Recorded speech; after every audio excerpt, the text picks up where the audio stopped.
Muito boa noite a todos. Obrigada pela presença. Eu vou passar meu slide aqui? Obrigada. Bom, eu agradeço imensamente por esse convite. Quero também dar os parabéns pela iniciativa.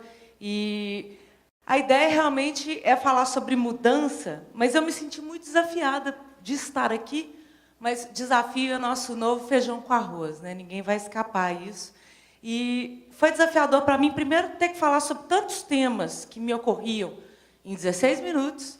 Segundo, o fato de que vários palestrantes vão trazer temas que seriam pertinentes à minha área, ou seja, carreira, sobre mudança comportamental, enfim, uma série de temas que estão no meu dia a dia, como orientadora de carreira, no headhunt, no recrutamento e seleção, mas realmente eu fui atalhando tudo isso para não ter interseção com falas de outros colegas que eu tenho certeza que vão trazer conteúdos brilhantes aqui essa noite.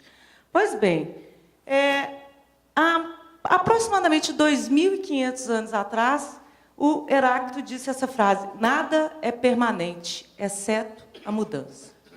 Bom, se a gente tem uma tal frase na matriz da nossa cultura, né, que é o pensamento grego, que é a base da nossa cultura ocidental, o que está acontecendo que nos deixa tão travados nesse momento em que a mudança é um imperativo, nem é uma escolha, né? É um imperativo. Bom, se a gente observar a nossa própria vida, todos nós aqui estamos numa faixa etária que nós ainda estamos no resíduo do que foi a sociedade industrial, né?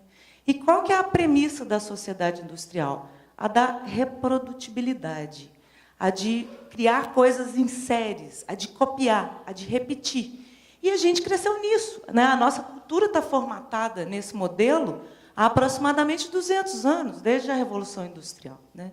Até o nosso sistema educacional é desse jeito. Nós temos aulas no mesmo dia da semana, com o mesmo professor, de 8 às 9, de 9 às 10. Tudo isso foi nos colocando num ritmo de reproduzir. E, de repente, nós estamos diante de um mundo que nos pede para criar. Para criar, porque não existe previsão o tempo inteiro sobre tudo que está para acontecer. Então, as soluções não vão ser dadas mais por tudo que a gente prevê e repete. Isso não tira a importância do planejamento, mas a gente tem que lidar com outros cenários. Que cenários são esses? Eu não sei quem aqui já ouviu falar numa expressão que está sendo muito utilizada, que é o VUCA, V-U-C-A. Vocês conhecem? Já ouviram falar? Então, essa expressão... Opa! Eu quero ir para frente. Foi. Essa expressão, VUCA, é um acrônimo de V de volatilidade, U de uncertainty, do inglês, que então em português seria incerteza, C de complexidade, A de ambiguidade.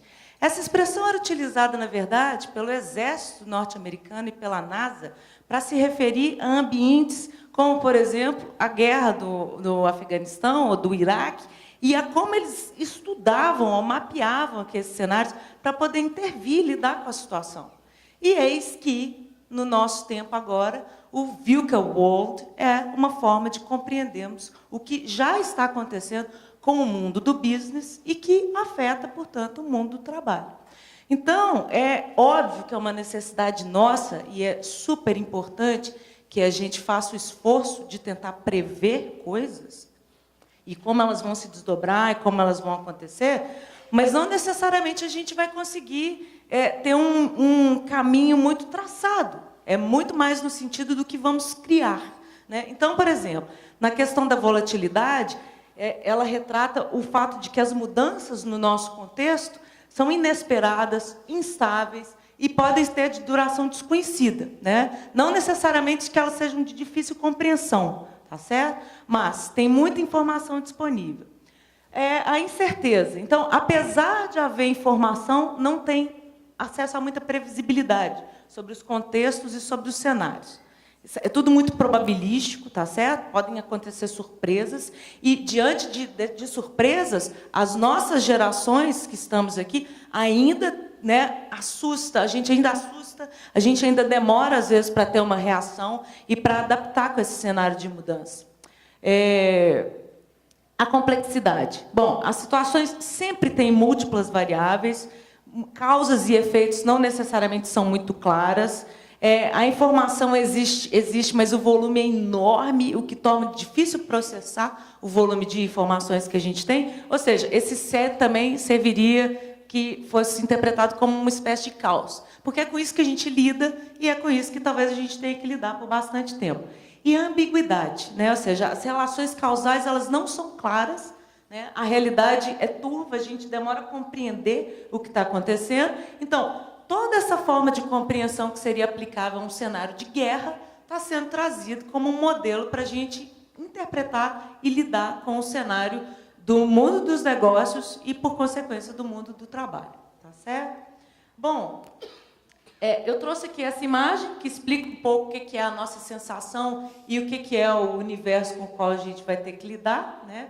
É mais ou menos isso aí, e não significa que exista um treinamento, porque o que nos vai ser exigido é realmente um jogo de improviso, né? Se nós tínhamos um adestramento do tipo que está sempre procurando uma performance de orquestra, eu já ensaiei, eu já sei, eu já estudei, eu já aprendi, eu já repeti. Agora nós vamos ter que entrar numa jam session e todo mundo virou músico de jazz, né? E vamos ter que improvisar. E é isso que vai nos ser solicitado, muito provavelmente, talvez pelo resto da nossa existência. É óbvio que a gente vai conseguir perceber novos ritmos, novos ciclos, mas a gente não pode descansar mais de que esse vai ser um novo modo de existência para nós todos, tá certo? Uma outra imagem que eu trago aqui do que seria um mundo VUCA, ou do tipo de contexto, seria o Irma, né, o furacão que passou lá nos Estados Unidos e no América Central recentemente, e que é exatamente o tipo de contexto que é gerado por isso. Outro exemplo muito claro, muito óbvio do que é o mundo VUCA, né, ou VICA, eu acho que isso vai alastrar mais é como VUCA mesmo, ou VUCA, mas um exemplo clássico que nós todos conhecemos muito bem é nossa pátria amada Brasil, né? Tudo que nós estamos vivenciando hoje em dia não estava previsto, ninguém conseguia imaginar, ninguém esperava. E se a gente for olhar lá para aquela volatilidade, a ambiguidade, a complexidade, o caos, o aspecto, né, total da desordem que nós entramos, e o que nos é exigido realmente vai ser uma reconstrução do nosso pacto social, que é algo que a gente nunca teve necessidade de fazer antes, tá certo? Bom, e que remédios existem para isso? Também o acrônico é o mesmo, tá certo? Seria um VUCA, que era visão, o understanding, que na tradução vira entendimento, né? A clareza e a agilidade. E tudo isso vai determinar todas as nossas relações, não apenas de trabalho, mas inclusive as relações com as quais a gente vai conseguir reconstruir a nossa sociedade. Então, em termos de visão, vai ser a importância da comunicação com eficácia, tá certo? A perspectiva é de entender o passado, compreender o presente e antecipar o futuro. Entendimento, né, que o understanding, eu até escrevi errado, está faltando um N ali depois do understanding. Temos que buscar o tempo inteiro formas de compreender e de uma compreensão que não vai entrar no mainstream, né? Não vai ser uma repetição ou uma tentativa de buscar conforto na explicação. A clareza, ou seja, a nossa tentativa de lidar com a complexidade, e agilidade, que nos vai ser exigida absolutamente o tempo inteiro em tudo, né? Nada vai escapar de que a gente coloque esses remédios nos contextos. Nem nós, como cidadãos brasileiros, e com o que a gente vai ter que se reunir para solucionar no nosso país, né? Bom, quando a gente olha, então, de onde saímos, para onde vamos, algumas coisas mais sintéticas, colocando alguns tópicos mais sintéticos, a gente saiu já há bastante tempo de um cenário de estabilidade, né? A gente aqui no Brasil até viveu um tempo de ilusão com a nossa bolha desenvolvimentista nos nossos anos áureos de crescimento, e aquilo ali deixou a gente um pouco acreditando que, opa, nós vamos ser a próxima cereja do bolo, a próxima última bolacha do pacote.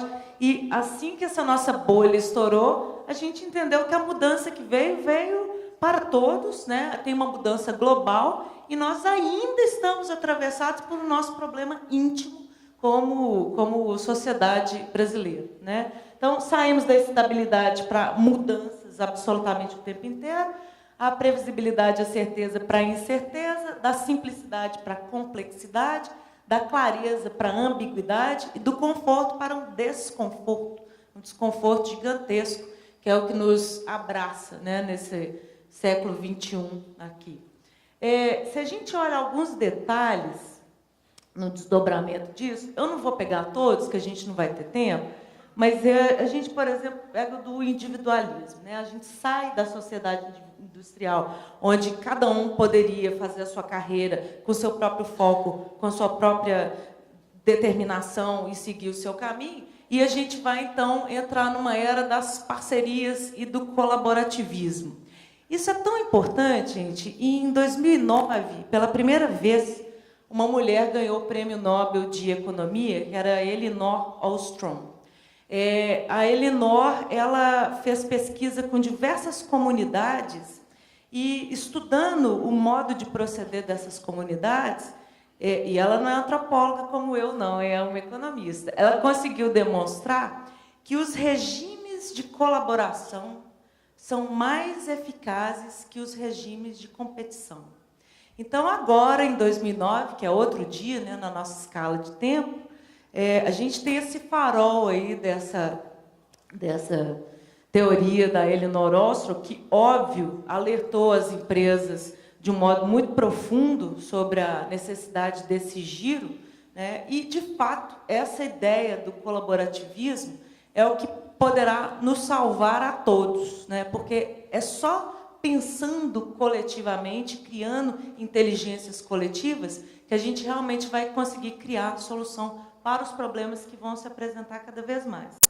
E, por falar em colaborativismo, nesses regimes de criar as coisas de um modo cooperativo, eu queria, de novo, então, dar os parabéns para essa iniciativa do Mais Que Um, que é um exemplo clássico dessa solução colaborativa, e eu queria ceder uns minutos do meu tempo e pedir uma salva de palmas para o Mais Que Um e pelo colaborativismo que chega concretamente nas nossas vidas. Um tema super importante, que eu tenho certeza que vai ser explorado aqui hoje, é a questão da educação contínua, né? Que isso já está sendo falado há muito tempo. Nós já estamos com décadas aí, inclusive, de muito sucesso nas escolas de pós-graduação, etc. Mas talvez seja o tempo da gente pensar que a nossa necessidade de se reinventar pode ser muito mais radical do que a gente está pensando, né? Se a gente antes tinha feito um curso, por exemplo, de engenharia mecânica, e depois eu vou fazer minha pós-graduação, uma especialização, fazer uma pós em qualidade, isso, ou em Green Belt, ou o que seja, talvez seja o caso de eu ter que misturar minha graduação com um outro curso em outra área completamente diferente. Nós não teremos descanso com essa questão da educação, né? E as próximas gerações também. Antigamente, uma pessoa se formava aos 20 anos de idade e provavelmente ela teria uma carreira até os 60 com as habilidades que ela adquiriu aos 20 anos. Perdão. Atualmente, a perspectiva é de que nós todos, aos 30 e poucos, 40, 50, estejamos sentindo necessidade de aprender algo novo, porque as nossas habilidades não serão suficientes. A carreira como responsabilidade pessoal, que antes era uma carreira definida pela empresa, eu trago esse tópico aqui só para a gente pensar o seguinte: é verdade, as nossas carreiras têm esse caráter de responsabilidade pessoal, mas é óbvio que isso vai passar a ser uma questão social também, né? Os especialistas do mundo inteiro estão preocupados com o que vai acontecer. A gente vai tentar ter tempo para desdobrar um pouquinho ainda à frente, mas há motivos para que essas mudanças nos deixem otimistas, mas há motivos para a gente pensar em vários contras do que está para acontecer, né? Então, a gente tem que ser muito realista, e a gente, aliás, precisa ser realista muito rápido, porque o Brasil está muito atrasado numa série de discussões que a gente precisaria estar fazendo, enquanto o nosso país é derretido por aqueles que deveriam liderar essa mudança. Trabalho automatizado, trabalho intelectual. Isso aí parece uma verdade já há bastante tempo, né?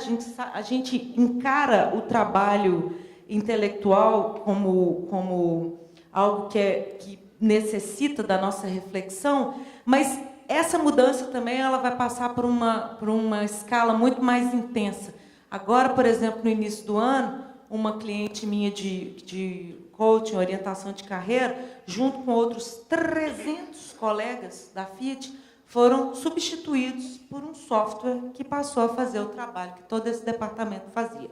Isso é uma novidade para nós, né? Isso vai começar a acontecer numa escala que é muito preocupante, sim, né? Então, por mais que a gente olhe para essas mudanças e veja motivos para sentirmos entusiasmo e vermos isso com otimismo, temos também que ter esse senso de realidade do que está para acontecer e temos que nos organizar também para lidar com isso. Tá? Eu trago aqui uma série de dados, eu acho inviável que a gente consiga passar por tudo isso, mas só para a gente ter ideia das escalas, né? Isso até circulou recentemente, eu imagino que muitos de vocês tenham tido acesso a dados como esse. Todo ano tem acontecido, a NASA tem uma escola, que é a Singularity University, e eles têm se reunido todos os anos, uma espécie de think tank, e a ideia é realmente ir fazendo esses exercícios de futurologia para entender antecipadamente os impactos das mudanças que virão, né? Então, por exemplo, em 2030, $1.000 vão comprar poder computacional equivalente ao cérebro humano. Acabou meu tempo. Obrigada, gente.